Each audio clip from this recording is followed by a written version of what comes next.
候必須循規蹈矩，不能為非作歹。佢必須通過諸神為佢而設嘅嚴格考驗。如果唔能夠通過考驗，佢就要面對第二次嘅死亡。內斯特華迪特嘅家人會竭盡全力為佢辦妥一切事宜，遺體上會放置各式各樣嘅護身符，祈求以法力保護佢渡過險境。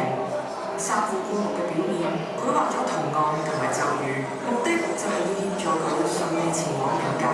內斯特華迪特死後仍需進食，咒語嘅大概意思都係懇請諸神眷顧，確保佢死後糧食無憂。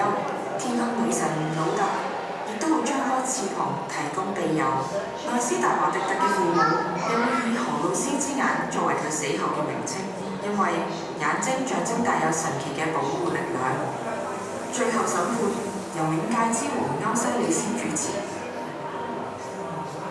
書寫之神托特會將內斯特華迪特引領到雙真領土。首輪嘅考驗，內斯特華迪特需要向諸神證明